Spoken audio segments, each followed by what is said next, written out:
Hello and welcome to the Tifo Football Podcast. My name is Joe Devine, but I was not here for today's episode, so you are left in the safe hands of Seb Stafford-Bloor, who spoke to Jonathan Harding, who wrote the book. Oh, hold on, let me get it. He wrote the book Mensch, which is a really, really good book. We've talked about it on the podcast several times before. Alex really enjoyed it. I haven't read it yet, but I'm definitely going to now after listening to today's episode. So it's really enjoyable. I just listened through as I edited. I had a fantastic time. I hope that you do too. But first, before we get started, let me tell you that we are supported by The Athletic, the best place to read about football online. Do visit theathletic.co.uk/Tifo to get a 30-day free trial and 50% off an annual subscription. We had Rafa Honigstein on from The Athletic a couple of weeks ago, so if you're a fan of German football and you enjoy this episode, you should go out and check out his work on there as well, because it is equally fantastic. So thank you very much for listening, and I hope you enjoy today's episode. Hello, welcome to the Tifo Football Podcast. Joe is away, off doing exciting things in America, so you're stuck with me. And we're going to do something different. People who have been listening for a long time will remember about a year ago we did a series of podcasts with authors. And anybody who watches this on YouTube will recognize this book, which has been part of our background furniture for some time. And I'm delighted to welcome its author to the studio, Jonathan Harding. Hello, Gutentag. Gutentag, very nice indeed. Yeah, thanks for having me. You're most welcome. Okay, so when I first met you, the book hadn't quite been published. It's true. And you talked about what you were going to do. And it's so different. For anybody that sort of, I tell you what, why don't you start by giving us your introduction to the book for people who haven't read it or haven't come across it. We've got listeners from a few different countries who might not have had access to it. So what would be your pitch for what it is? Well, in 500 words, please describe all fewer. You've got all the time you need. Yeah, it's difficult. I think the book is about people. I mean, that's what the title is. It's the German word for person or for people, if you add on the plural.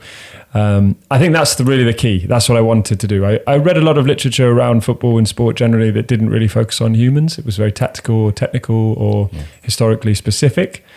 And I felt there was just a need to tell stories. At the end of the day, as a species, we have survived and existed on telling stories since I can remember and since anybody can remember. So why have we not continued that?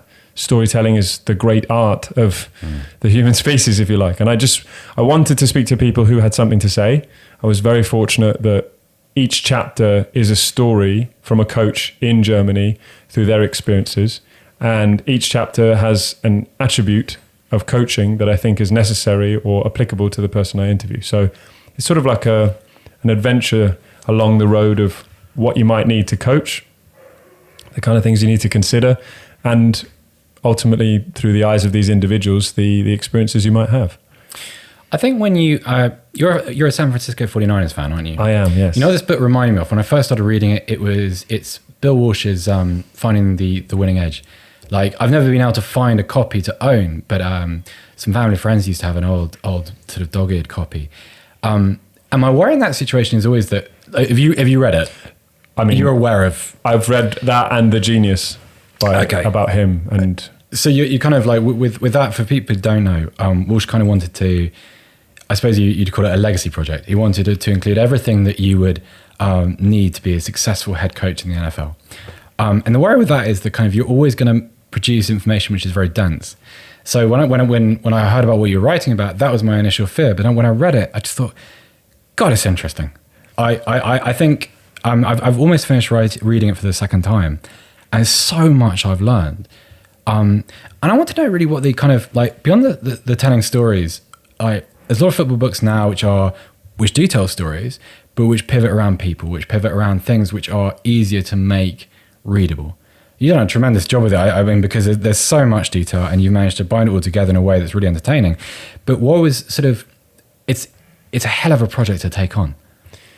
Well, I didn't feel like I was able to explore the creativity in the work that I was doing at the time. So I thought, well, if I can't be creative here, then I'm just going to go and do it myself. And I sort of took it upon myself to write something at the beginning about coaching in Germany, because the original idea was that this country is considered a blueprint of football, and yet nobody's really writing about it. Yeah. And I read Living on the Volcano by Michael Calvin, which I thought was very interesting and had a huge impact on me, because it talks about people and coaching in England. Actually, to be honest, there's a lot of Calvin in your work. In a complimentary sense, like I huge admiration of Mike's work, of course, but like it was a little bit like reading the next book in the Michael Calvin series to me. That's very humbling. No, absolutely. It was. And I think writing, just having the opportunity to tell the stories from other perspectives was a big thing. But yeah, I think I had that determination to explore the creativity that I had inside me. If I wasn't going to get it somewhere else, and I wasn't going to let that stop me getting the story out there and producing it. I mean, it's a long time coming. I mean,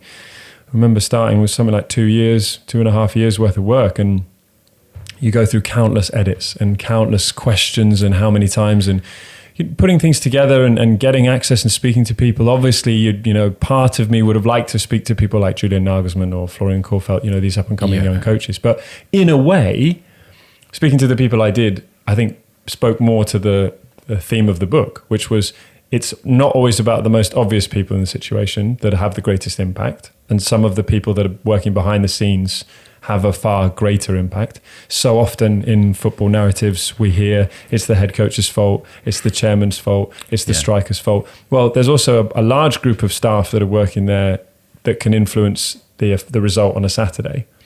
And also how every training session goes, and how the mood and the feeling of an individual or a group goes. So there's a lot more at play. And I think I just wanted to give those people the chance to speak about their importance in the role, but also their influence on proceedings. Okay, so, I mean, let's go right back to the beginning of the project and your hunt for access, your pursuit of the people that you needed to make the project work.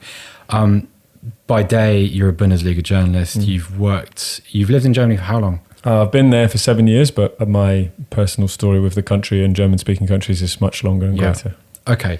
So what was that like? Because people who are listening from England will know, even if they're not journalists, will know full well that you ask a Premier League football club to do anything and they just slam the door in your face. They're not really interested in doing anything which is not on their terms, which isn't selling a product that they want to vend. You know, if you're not there to fulfill a marketing purpose, they're not really interested. So what was that like? Because your cast of characters, I understand the desire to speak to a Nagelsmann or someone like that, but your cast of characters is really quite impressive. What was that like to put together? I think I got very lucky. I wasn't getting anywhere with the big clubs. Bayern Munich and Borussia Dortmund were very difficult. Yeah, I'll be happy to say that because they were. And I think in some senses it's a shame that in recent years Borussia Dortmund have made themselves more difficult to access for certain people. On the flip side, though, I will say that I understand that as a football club that's on the rise, dealing with a vast increase in requests is difficult. And if you're not used to it or you're trying to adjust, that can also be, difficult to navigate. Other teams in the Bundesliga were far more accommodating. Smaller teams, and I say smaller purely in a perspective sense. I don't think they're smaller. The internet is very forgiving of that kind of thing. But clubs that are, I would say, less prestigious outside of the community for which they're in, or the communities for which they serve, they were far more accommodating. I think that's partly because football clubs in Germany still retain a community connection, and there's an understanding of the image that they put out in the world is affected by their actions to the people involved in putting that image out there. So there seemed to be a greater sense of understanding at slightly smaller clubs. But one or two people in the process that I had when I was interviewing changed it for me, and they were so accommodating and so friendly and sort of enabled me to meet other people. And I think if you establish trust with people, then they consider you to be not adequate or appropriate, but then they're happy to pass you on to someone else on the basis of the fact that they have considered you to be, trustworthy in that situation. Your motives have presumably become clear when you sit down and talk to someone and you ask the kind of questions that you presumably did to put the book together. That must become clear to them fairly quickly. I think they realised that I wasn't working for Bild or The Sun. I'm there to do something else. Yeah. And I'm not asking questions to create stories out of nothing. I'm not writing headlines that have nothing to do with articles that precede them. I'm there to ask questions about people, and I'm not trying to force you into a corner. I literally just want to listen most of the time. And I think with almost all the interviews I had, I went in with maybe 5 or 6 questions on a piece of paper, and I was lucky if I got to 5 or 6, because we probably do the first 2 and then we'd end up talking about so many other things. Yeah. And that's the way that I felt it should be. It was a very natural conversation, and I'm very, very fortunate to have come out with the end product. Let's start with one of those. What we're going to do is we're not going to tread on the book's toes too much. We want people to go out and buy it rather than just get you to read it into the microphone. But let's talk about a couple of the bits from it. I think a natural starting point is your chat with Frank Vormuth. Okay, my fiance actually grew up in Germany, so I can see her sneering at my pronunciation. Okay, and he's now at Heracles, isn't he? But he was the head of the German coaching academy in Hennef. Correct. Talk us through what the coaching academy's function actually is in, I suppose, German football society or German football's ecosystem.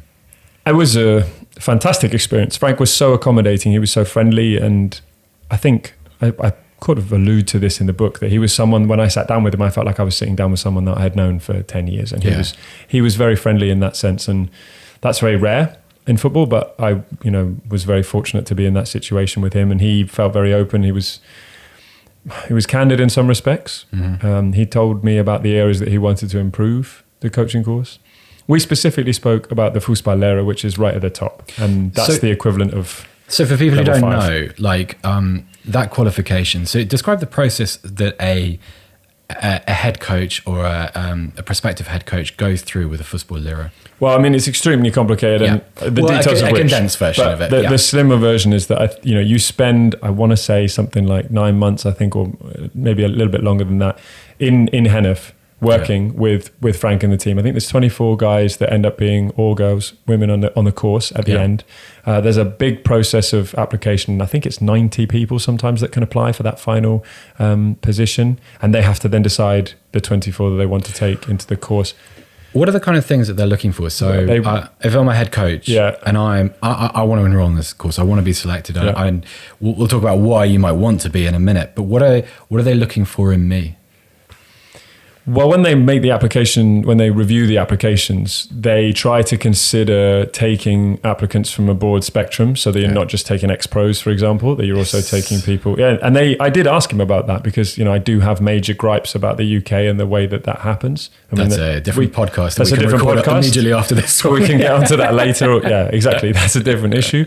But what they've tried to do is to accommodate the ex-pro bias that existed in the past, even in Germany. What they've done, I think, is have a great system. Basically, it's a point system where, for example, if you're an ex-pro, but you never really coached, then you got a certain amount of points. But if you were a semi-pro and you coached in the 3rd division, you probably end up with the same number of points. Yeah. Right. So, and that makes sense to me or similar points, because what you're doing is you're rewarding the coaching side of things, which in my eyes, and I'm sure many others, is a completely different job to playing. And not just saying, well, you used to play in the 2nd division, so you'll probably be a good coach, because the danger with that is, of course, you just recycle what you were coached, and that's not effective. So that process is important when you're looking at the applications, because you have to consider who's coming from where. How do I pick people so that we get a broad spectrum of coaches? Because you want a broad spectrum of coaches. Yeah.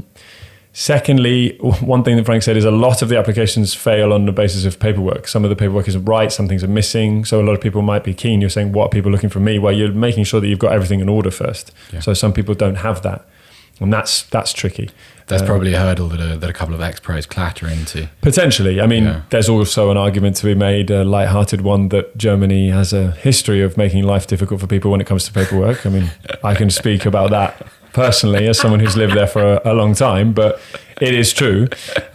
Maybe that's another podcast for another day. But you got your visa sorted for fly back, right? I hope so. Maybe they won't let me in now. We'll find out. If you find out about me in the news, we'll release this after you're back through the border. Yeah, there you go. Yeah. I'm safely back in Germany now. I hope. So that's something else. But I think when you look at the applications generally, I think the hard thing is that you just don't want, you have to make sure that you're not applying too much bias, especially if you know the people that are involved in the course. And from the way that Frank explained it to me and what they're looking for in coaches, they're looking for a decent level of experience, because youth football in Germany is extremely respected. Yeah. It's not like over here, where I think youth football is still sneered at. I think in Germany, the work that you do at youth level, the only difference between youth level and top level is pressure, money, and quality of individual players. I think one of the gripes in this country, certainly with under 23 football, is that it exists in a vacuum. And so if you coach in the under 23 system, so Premier League 2, for instance, it's almost a valueless bit of experience, because it's a fantasy world. And that's a problem with the system. I don't think it's a problem with the players, a problem with the coaches, or the problem with the clubs. It's a problem with creating an environment which actually is conducive to replicating the conditions that players will experience as they get older. So it's one big false economy, essentially. And the disadvantage of that is that you don't allow for a pathway for coaching development, right? Yeah. And ultimately in Germany, that's the advantage. I mean, that's why Daniel Farke is doing so well at Norwich, in my opinion, or Daniel Stendel at Barnsley. You know, these coaches have had the opportunity to coach at youth level. That work has been respected because it's of a high level, and therefore they're able to go and get opportunities elsewhere. So when you look at the coaching course as a whole, what are they looking for? I mean, they're looking for almost everything. It's not possible to find that. But Frank said, you know, I'm not looking to create a personality out of nothing. I can't force something out of you that isn't there. But I am looking for something beyond just the technical or the tactical. Because ultimately, those are the things that can be learned. You know, it's a bit like a player. If you are deficient in some areas that can be coached, but areas, you know, personal areas that can also be coached, obviously. But, you know, you're looking for people with those kind of strong characteristics. And if that's there, then that can play in your favor as well. So it is a brutal process, but I think they get the best candidates every year. I was having trouble sleeping last night. So I was up late watching the Bundesliga highlights on BT. And they're showing the highlights from, it was RB Leipzig against Werder Bremen over the weekend, and Leipzig won 3-0. Yeah. And I was listening to the Leipzig coach, Florian Kohfeldt. You mean the Bremen coach? Sorry, Nagelsmann. Yeah.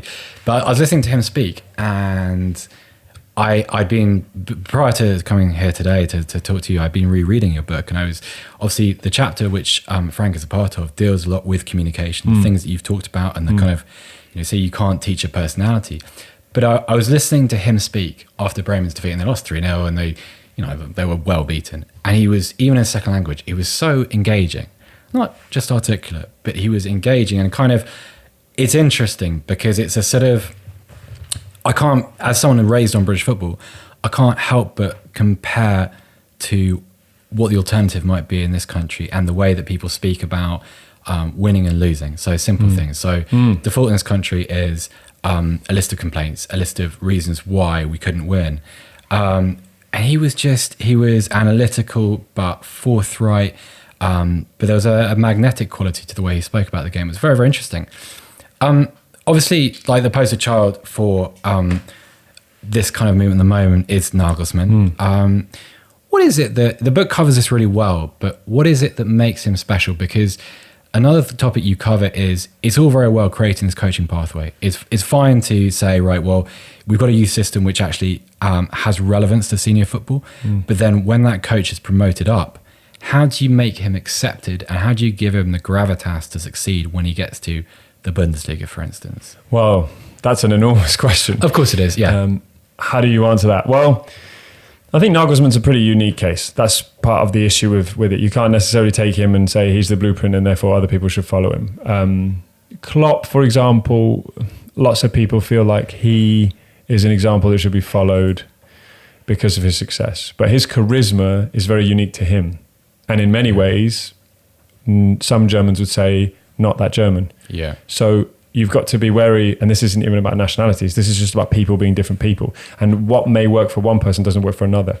I think it's very interesting you pointed out Florian Kohfeldt's ability to communicate. One thing that Frank said on the course that they did was that the moment that they would arrive, before they've even had a chance to gather themselves, they would film them and they would ask them to speak publicly in front of the group. Yeah. And then they would do the same at the end of the course, and they would show them the difference between their ability to speak publicly at the beginning and at the end. That was the mirroring, wasn't Exactly. it? Yeah, And that was really interesting. If you do that and you show someone the development that they've made, then they're also completely aware of their body language, their eye contact, how they speak, the words that you choose to say, because all of those things make a difference. You know, when you communicate with someone, the way that you choose to do so has a massive impact on the way that that message is received. Yeah. If he did it in a different way, maybe you wouldn't have watched it and said, God, that guy's really engaging. You might have said, oh, another football manager making excuses for his side, losing the game. So it makes a massive impact. And another thing they do on the course that I thought was very telling about communication was that they would prepare coaches for situations. So a bit like players, when you have specific drills that prepare them for in-game situations, they would have coaches prepared for, let's practice this speech for the first time in the changing room with the team. Let's practice your interview with the chairman of the club that you're applying for a job for. So I found that fascinating. I wanted that theme in your book about job preparation.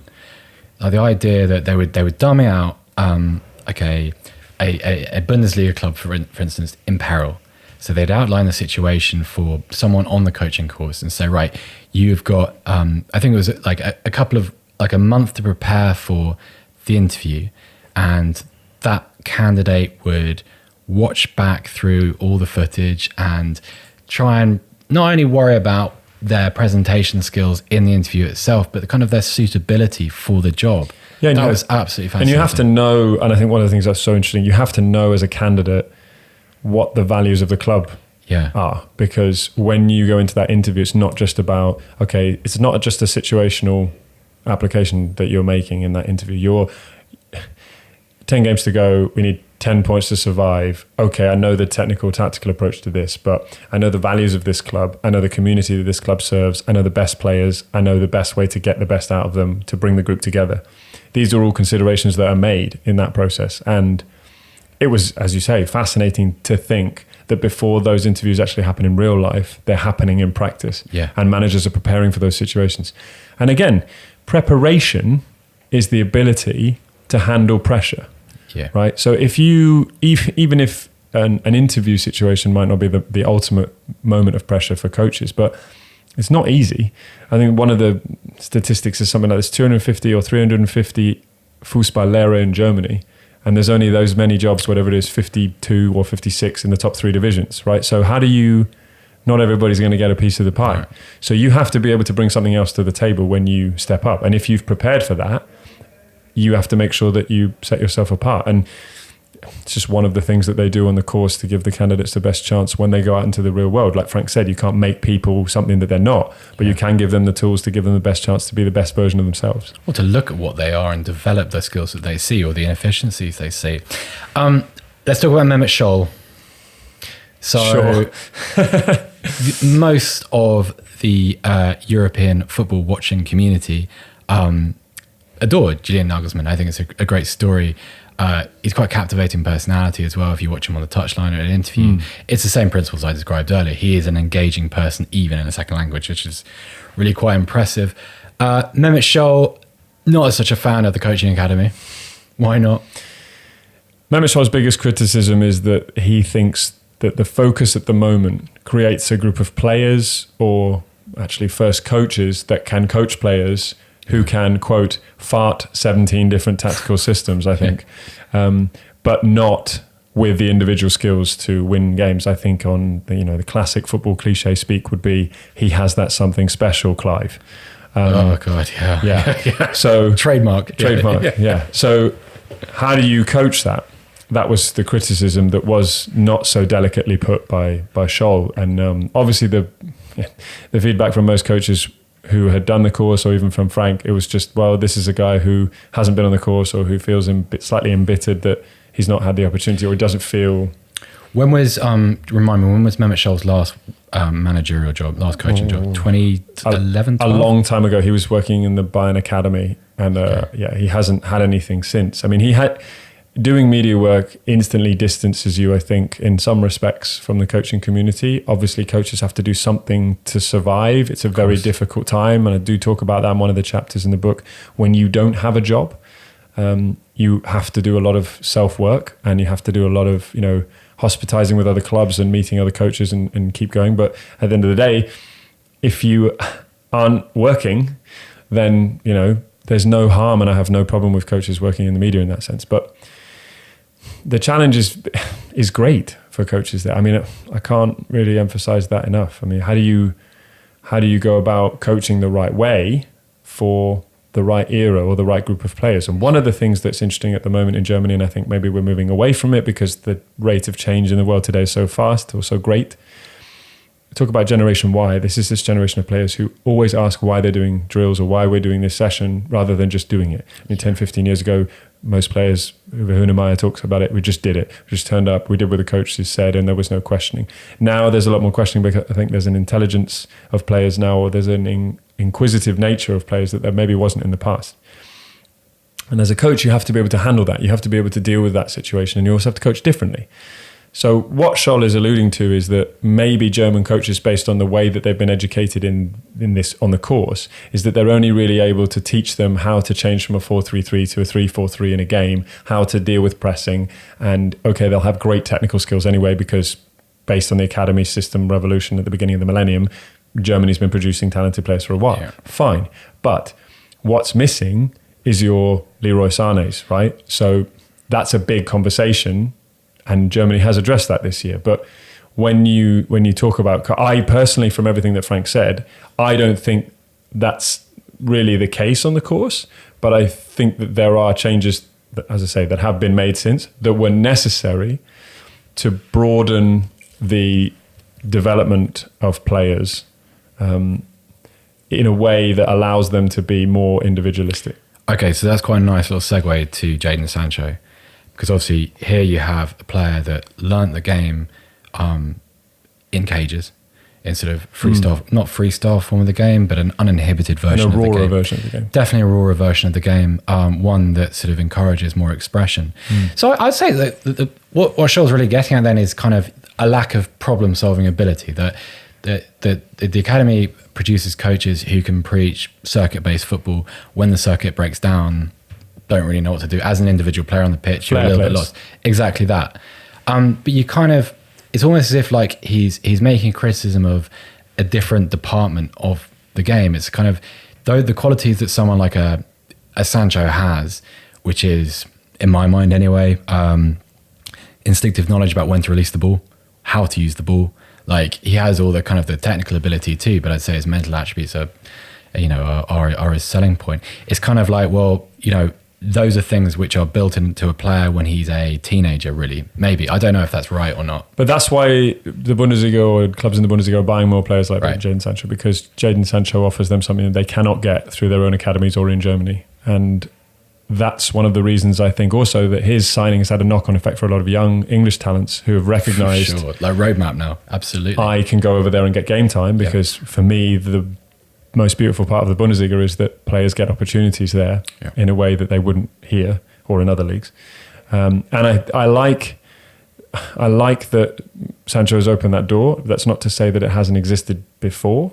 I think there's a personality thing. I think people I know who have met and spoken to Sancho talk about a fairly outgoing person, someone that has a lot of self-belief, and England is an insular place, doesn't necessarily encourage those attributes, at least not in a way which survive a plane trip, for instance, or they won't learn the language. They're not really sure about how to deal with different cultures. It's kind of a societal failing, but it's certainly, you needed someone like that who's brave enough to say, I'm going to go and do this. And then you have the Keenan Bennett's, the Reece Nelsons, the John Joe Kennys, those kind of players that will say, actually, this is something that I'm willing to do, I guess. And the knock-on effects of that are endless, because it's not just about the footballing development that happens during that process, but as a human being, I think you grow immensely. Definitely. And there's a lot to be said for that. But from a coaching issue, I think what's interesting is that Germany has recognised that. And it's had a knock-on effect in the national team. And we'll get onto that, I'm sure. But yes. I don't necessarily see it as a failing of the coaches, because Leroy Sané is a product of that system, and he came through there. I mean, Mesut Ozil is a product of that system. So I don't see it. I think what Scholl is saying has its truths, but I don't think it's 100% true, because the coaches in that system have the ability to coach. Sometimes it's the players. This podcast is, of course, supported by The Athletic. I hope you're enjoying this episode. It's good, isn't it? I know I'm not on it, but it is good. But this episode is still, even though I'm not here, surprising as that may be, they still thought that they should sponsor it, The Athletic. Do go to theathletic.co.uk/Tifo. Get a 30-day free trial, 50% off an annual subscription, and probably the best football writing available on the internet. I say probably because I don't want anyone to contradict me, but I think it is. I've been reading it a lot. It's really worthwhile. And as it relates to today's episode, I mentioned at the beginning of the podcast that we had Rafa Honigstein on a couple of weeks ago. He's been writing for The Athletic for a few weeks now, specifically about German football, and they had a really great piece I was reading earlier this morning about Ivan Perisic on the dawn of his arrival at Bayern Munich, and, you know, little bits as it relates to him knowing that he wasn't really Munich's first choice, and how Kovic reflected on that also, but how he might be able to help and how he fits in, a little bit about his history as well. It's really, really worth reading. It's sort of akin to a Tifo player profile, that one, with a little bit more detail, because you don't have to squeeze it all into a video. So do please go and read that. You can support this podcast by supporting The Athletic, our wonderful friends. So go to theathletic.co.uk/Tifo, and it's a 30-day free trial and 50% off your annual subscription. Thank you, and I release you back into the warm embrace of Seb Stafford-Bloor and Jonathan Harding, author of the book Mensch. Do buy the book. It's really good. From the sounds of it, I'm going to read it. But Alex says it's brilliant, and Seb clearly says it's brilliant. I mean, even Jonathan says it's good, and he wrote it, so there's a surprise. Right, thank you. Enjoy the rest of the episode. Okay, let's talk about the national team. And let's talk about 2018. With pleasure. You have been promising to go hard at the FB since we started. Okay, so one of the chapters in your book takes place at an ITK, which in German is? The Internationale Trainerkongress, which is the International Coaching Conference. Okay, so it's kind of like, I think it's over 3 days, and it's, I suppose the best way to describe it is like a symposium meeting for all kinds of different coaching minds, and the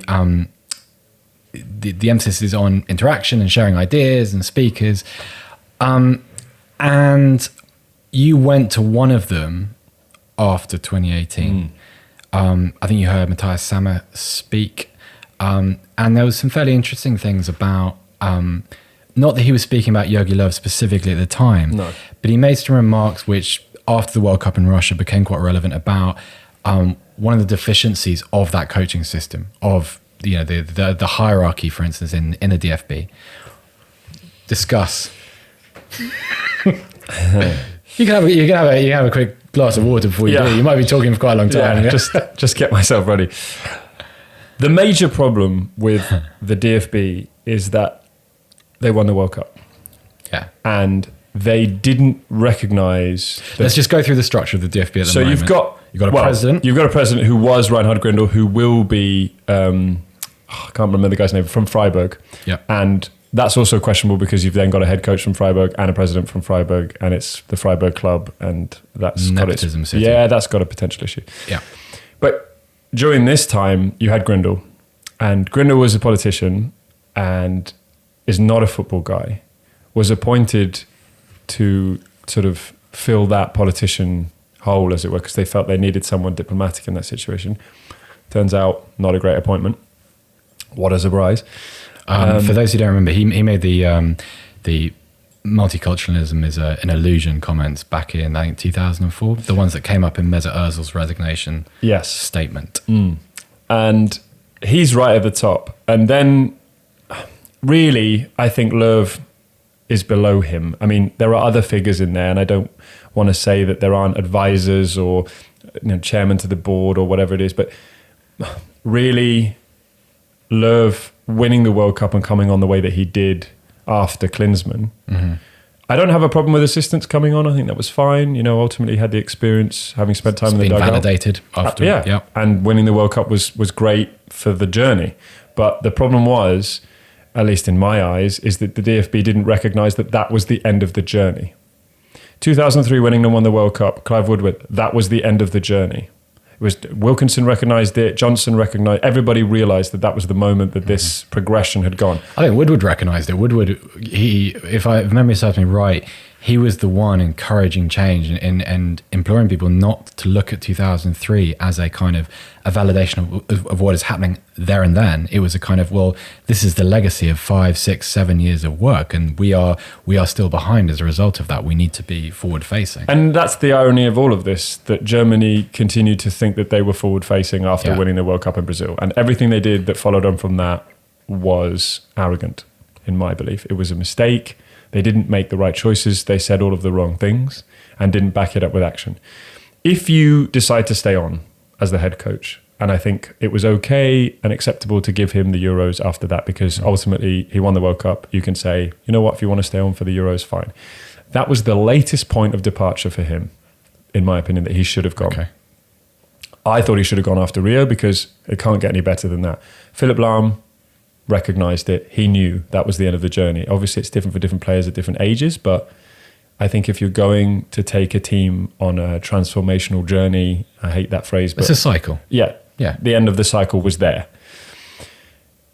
The Euros, okay, they played reasonably well in that tournament, the semi-final against France, fine. Okay, that was a cutting off point. Giving Löw a new contract before Russia was a terrible idea, because How come? because it perpetuates the idea that he's beyond the law, basically. And before the next World Cup, you're saying this is our guy for the next 4 years. Well, hold on. He was the guy for Brazil. Yeah. He probably shouldn't have been the guy for France. Now he's definitely the guy for Russia, Europe, and Qatar, potentially. Like, what are we going to do with that? So my problem is the DFB didn't recognise that. Part of the reason they didn't recognise that is what you were saying at the beginning of what Matthias Sammer said, is that it was a flat hierarchy, because they created an environment for Löw where he had so much power, at least this is just how I perceive it to be, that no one was challenging him. Because who's going to challenge a World Cup winning head coach? It's not going to be your president, who has no idea about football and, quite frankly, didn't do a good job of the side of the job he was there to do. Presumably not Oliver Bierhoff either. Oliver Bierhoff. What is Bierhoff's job description? Like, I know what his job title is, but what is his actual... Oliver Bierhoff, his baby at the moment is the move to the bigger coaching academy in Frankfurt, which is being built. And he's talked it up as the Silicon Valley of coaching, right? So he's more of a macro employee. He's the reason that the DFB and the Die Mannschaft exists. Okay. He's the brand manager, so far as I'm concerned. Right. I mean, he probably doesn't have that job title and he would never admit to it. But so far as I'm concerned, Bierhoff is a classic case of great player. Yep. Hasn't necessarily been able to build on the success they had in 2014. Maybe it was the end of his journey as well. Maybe Germany should have recognised that change and moved on. You know what's really interesting? I was reading Per Mertesacker's autobiography not so long ago, and the terms with which Mertesacker, and by all accounts his teammates at the time, talk about people like Bierhoff and Löw, Klinsmann too, because they have a natural loyalty to Klinsmann given their age.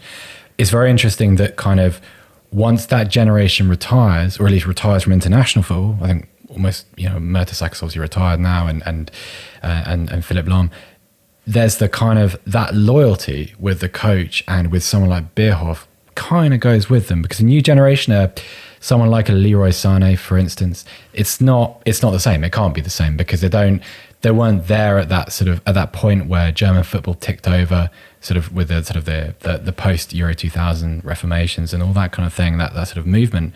It's very interesting, because you'd think logically, you make a point in your book about how it's not really related, but you make a point about how you shouldn't really separate head coaches from directors of football, because they should be a team. And it's weird that they kind of move around independently of each other. Well, why is it that if Löw was ever to leave, that Bierhoff wouldn't as well? Exactly that. That would be my... I don't understand that. And, I think it's interesting about different generations responding differently. Löw, I think, has a problem coaching a modern generation footballer. Why is that? Because I think he struggles to connect to a 22-year-old in a way that I think he didn't have the same problem when it was 2010 or 2012. I think it was a different time and Germany going through a different cycle, and he was younger, and those players were not impacted by the things that young players today are. Like social things, do you mean? Yeah, social forces, different expectations, power change, social media. I don't want to sound like social media, because I think there's a lot of good to be found there, but I think it can be an overwhelming force. And I think it's harder to coach now than it ever has been. And I think if you're the smart coach, and again, I say this very humbly, then I think you recognize when the time has come that you feel that the distance is too great between your players. And if Löw had recognized that, then my biggest question that would follow up that is, why didn't he get more people around him to support him in that situation? Because ultimately, and that's one of the things about the conference that I recognized, the best results come from exchange. And if the head coach of the German national team feels that he's surrounded by a lot of people who can input ideas that will help him become a better coach and access younger players in a way that he wasn't able to, or he's afraid, or he's not sure, why wasn't he given more support? I'm sure the DFB will say he was given plenty of support, but that wasn't reflected in the way they played football. They approached Russia by playing the same football that they played in the previous tournament. They were terrible across the board. I was fortunate enough, with my work with DW, to follow them around. They were arrogant. The training was, we're going to rock up and we're going to win these games.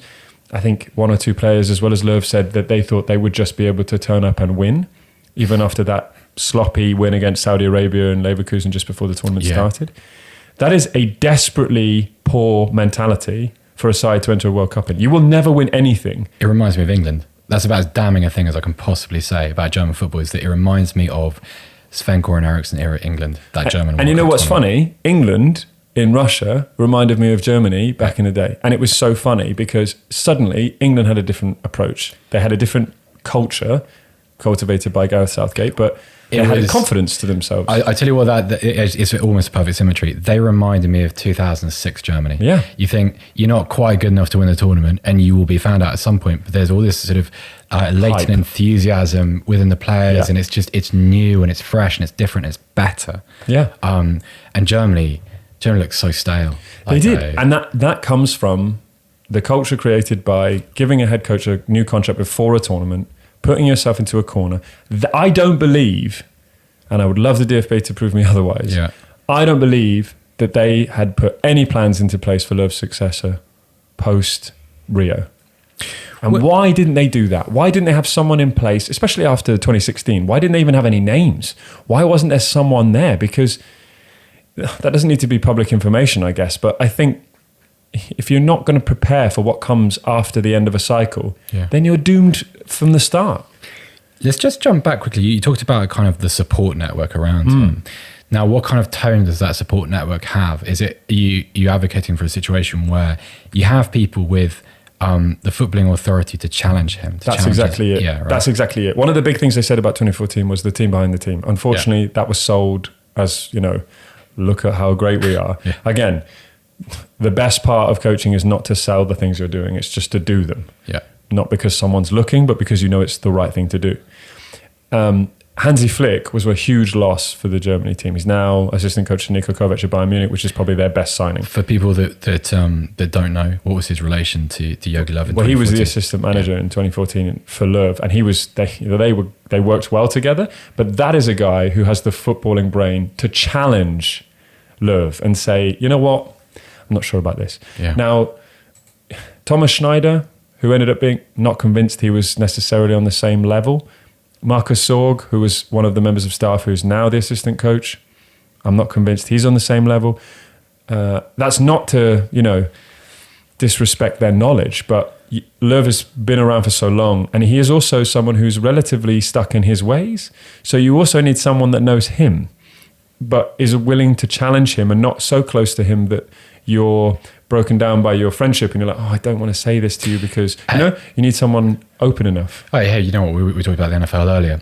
People who've seen the Do Your Job documentary on the New England Patriots, one of the fascinating dynamics there is, whatever you think of the man, how well Bill Belichick receives criticism, and he invites people to say, that's a bad idea, or I think there's one example where they've been doing a certain drill in practice during training camp. People like, look, let's do something different. This is look at the players, they're bored, they want to change the pace. It's that kind of stuff, presumably, right? Yeah, you need someone to recognize when something is routine. Yeah, and to change it up and say, look, this needs to be hard work, not just going through motions. And Germany have been missing that for a while. I think they're obviously starting a new cycle now. Löw is obviously trying. Look at the way they played football against the Dutch recently. it's a confused football, so far as I'm concerned. He can't let go of the pass, but he's accepting that he needs to play more transitional football at the same time. He doesn't know what to do. He can't get the best out of Timo Werner. He doesn't know what to do with Kai Havertz. These are all signs that don't suggest a positive future for me. The problem for Germany is that they haven't really still got a successor in place. I would, it's difficult, you know, who's it going to be? It doesn't really, Germany have to get away from the fact that the next head coach, you have to start again. Yeah. So this isn't about the name or the prestige of the appointment. It's about making sure the appointment is the right one for that group of players. Because Germany are in the luxurious position of having another generation coming through now on the heels of the previous one. Not many national teams can boast that, right? Mesut Ozil retires, you get Kai Havertz. Pretty fortunate position to be in, let's be honest, right? So. Yeah, so trade places with Germany. Yeah. Exactly. So, but Germany have to make the most of it, and it would be a great shame to see that go to waste. Let's talk about the future. When you were at the ITK in Bochum, you heard someone called Professor Matthias Lockman speak. That was fascinating for me because he advocates a sort of a different form of training drill in younger players. It's aimed. It's called Fanino. Fanino is Horst Wein's original idea. Okay, and so he's adapted it.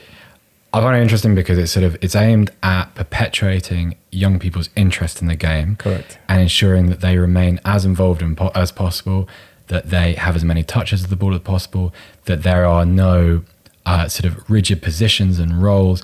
Talk to me about that, because I found it very interesting that sort of you lay it out very well, the kind of the issues with the diminishing talent pool and why that happens, why as players grow up, whether they end up becoming professionals or not, why people drop away and why they fall out, not of love with football, but they think, nah, it's not for me. Like I don't want to learn to be a centre half and nothing else. This is it's a really interesting. Well, that's part of the problem, isn't it? Because if you're 8 years old or you're 10 years old, who wants to learn to be a centre half at that age, right? Everybody wants to score goals. I mean, no one grows up wanting to be Gary Neville, as Jamie Carragher once said. Right, exactly. Right, everybody wants to be Thierry Henry, which is fine, right? But then create a situation for young people where the predominant focus is on fun. Yeah. And that's what I was so excited about. Or involvement. Yeah, absolutely. And fun by fun, I mean everybody being involved. Exactly right? that. And if it's fun for everybody, then that's the most important thing.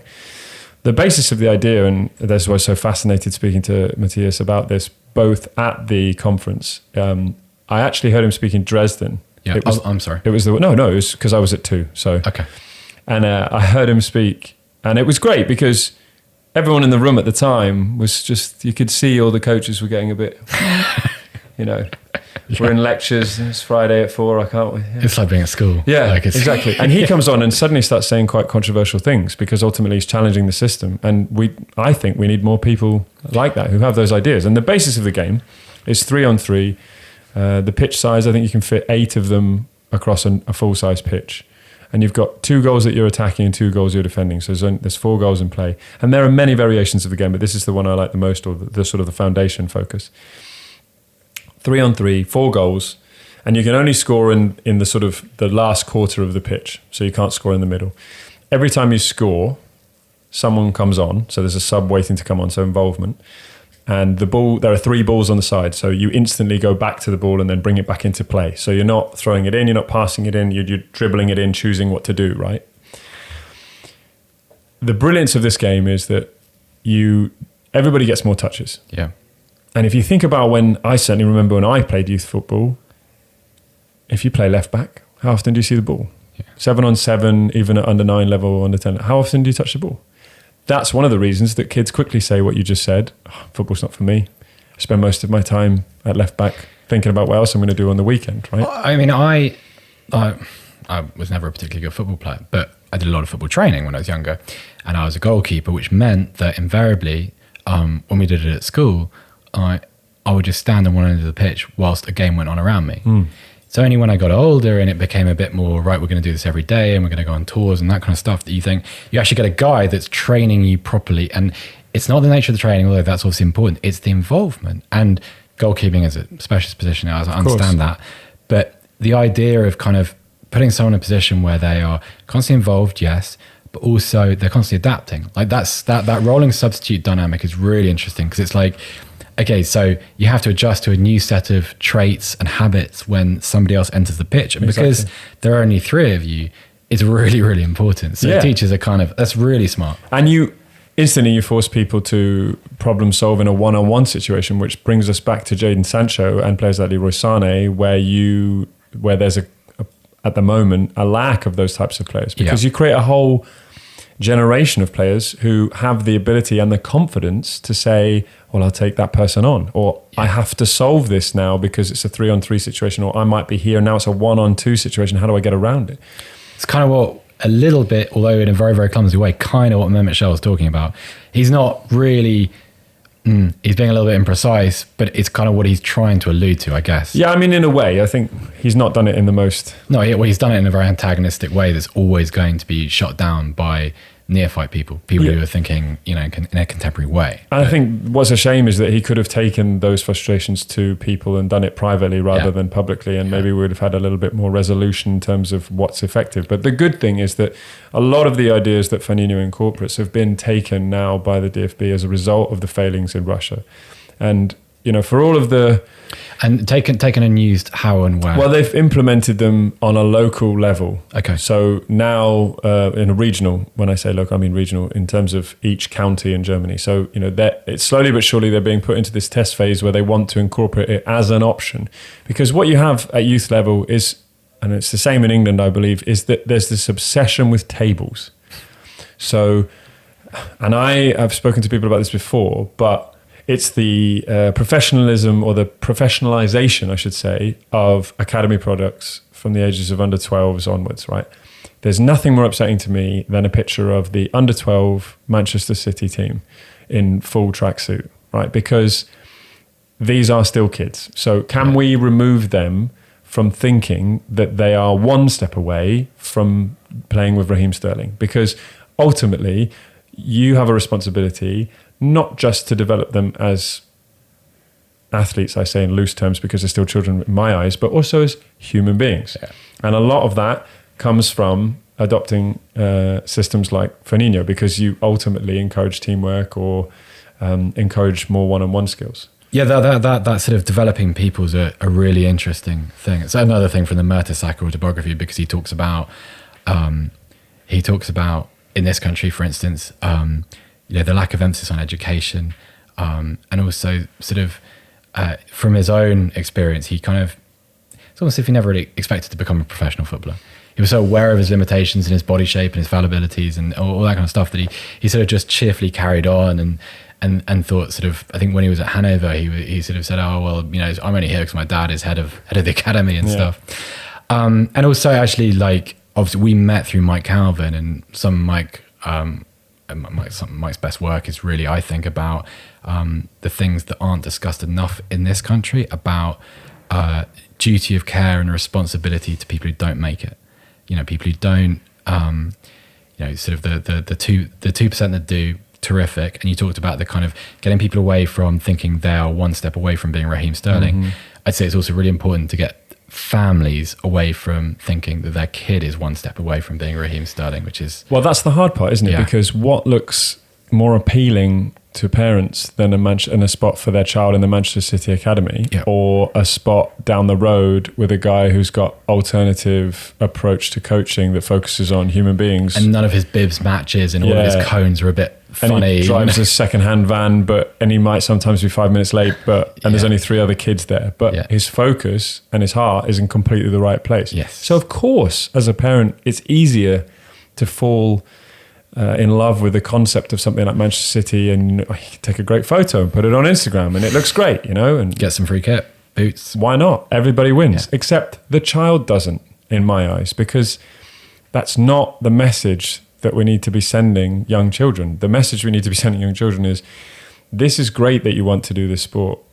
The main thing is that you're happy and that you have fun doing it. That's why I think this is such a good idea. Fanino is it's a more complex process and system than I've portrayed. You really do need to read Jonathan's book to get a hold of it. But like the idea of involvement and football being about having the ball at your feet, playing with your friends, and enjoying it a little bit, rather than this kind of pursuit of, right, well, there's my next big contract or my first big contract. Or I often think that there's so much pressure on. I mean, look at academy situations. If you take from under 12s to under 19s, for example, what's that? 80, 100 kids. Yeah.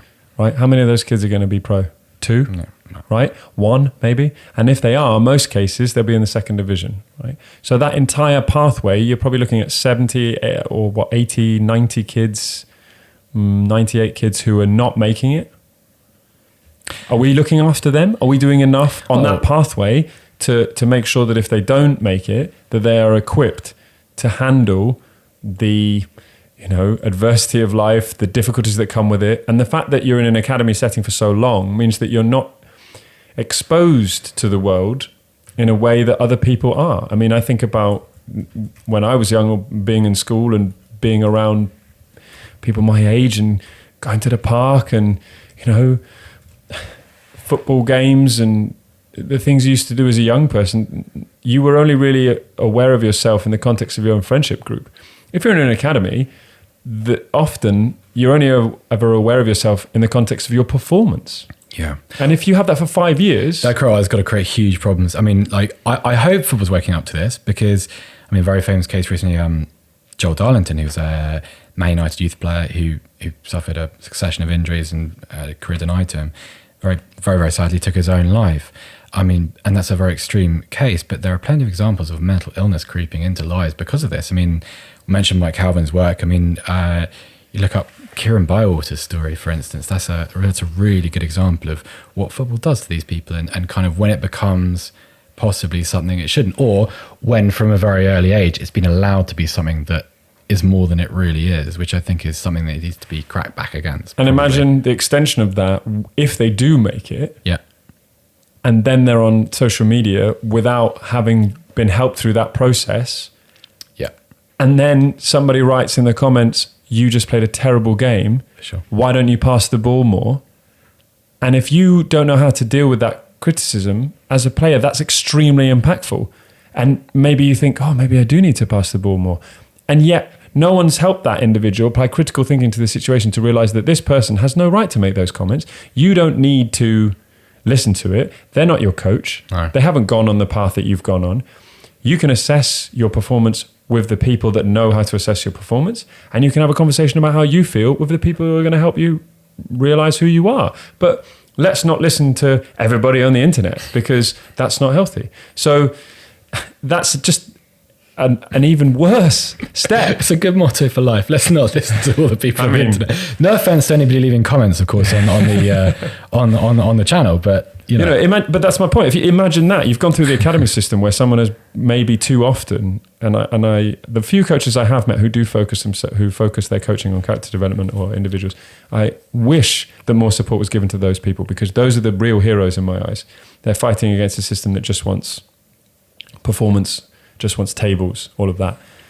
But imagine going through the academy system as a player, and in more cases than not, more often than not, just having the idea of your performance being your judgment, getting to the pros, and then an extension of that being through social media. I mean, it's dangerous, and there needs to be more support out there. Okay, so we've run over time a little bit. We were going to talk about packing, which I think just read the chapter in Jonathan's book about that. Basically, don't think possession stats are anything good. Yeah, don't talk in completion percentages. Exactly. I think that's the message there. But most people will be aware of what it is, but it's very, very interesting. And it's a kind of, I'm not an analytics person, as people who listen regularly will know. People shout at me for that sometimes, but I do believe in the principles behind packing quite strongly. Because my team currently doesn't respect them at all. Just pass the ball around the box, side to side, forever and ever and ever. Jonathan, what's next? Because what's on your radar? The book's completed. It's taken a big chunk of your life. What are you looking to do next? Well, ironically, doing the book and doing the research for the book has had a large impact on how I view sport generally. And we just sort of talked about it there, but I feel like there's a big void in sport at the moment for looking after human beings. And one of the things I've been able to do over the last few months off the back of the book, and as a result of doing the research for the book, is expand my understanding on that.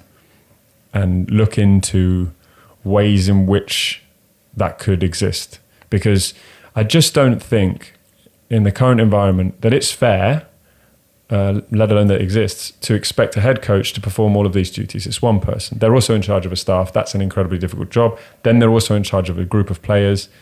Who's looking after the coach, first of all? Someone has to be looking after the welfare of that individual, because we can't just ignore that. Yeah. Who's looking after the welfare of the staff? Same question. Because these are the people who are often in the limelight. Oh, well, we're not very good at set pieces. Well, that's his fault. Okay, what? Let's have a fair assessment of that. Let's just not point fingers here. So that's one issue for me. And then the extension of that is who's looking after the players. I think, obviously, you talked about it there. Mental health is very important. And I think one of the ways that we can do a better job in that is take a step or two backwards and look at why we end up here and look at the causes rather than the outcome. Yeah. And I think if we were going back to not just applying the Band-Aid, but stopping the cut in the first place, then I think we would be more effective. So I think there's a space for that. And I think sports associations around the world need to address it, because more often now than I can ever remember, people are lonely, people are sad, and people just have no one to talk to. And It's kind of turned into a different podcast, this, hasn't it? well, I mean, it's true though. It is true. Like it's. I can only speak from personal experiences, but some of the hardest times in my life, I've certainly benefited from having people around me, or the adversity that I have had to go through in certain situations, however big or small it is in the context of the world, has been the making of me.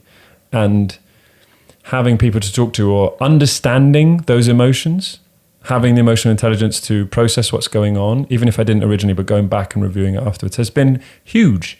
Yeah. So I think if we help people, if we can create a way to help people so that when they are encountering these situations, when they're encountering adversity, or they need to apply critical thinking, or they don't know what they feel or why they feel it, that they're equipped with that knowledge, then I do genuinely believe that we'll have people who feel far more comfortable in themselves. And for all the people that it's important, the knock-on effect of that is that they'll probably be better players. That's not really that important to me. What's important to me, healthier players, I'd say, is the right way to describe it. Yeah, but that's not necessarily the most important thing to me. The most important thing to me is that they'll be healthier people. Yeah. And if that's right, then everything else will be. I mean, put it in basic terms, but you wouldn't build a house without building a foundation first. So why do we focus on all of the trims and the fittings and the features without addressing the person? Yeah. A football player can't be a football player if they're not a person first. It's been fascinating. We don't have a rating system at Tifo. We don't give out 5 gold Tifos for books or anything like that. But honestly, it's fascinating. I like to think of myself as someone that's fairly well educated on the game and has a fairly broad perspective on it. But my knowledge of coaching and the ingredients which go into it probably multiplied by a factor of about 4 or 5 just by reading the book. Thank you. Absolutely excellent. And to be honest with you, just go on Twitter and type it in. I haven't seen anyone say anything different about it. It's an amazing bit of work. It's been such fun to have you on. Thanks for coming in. Thank you.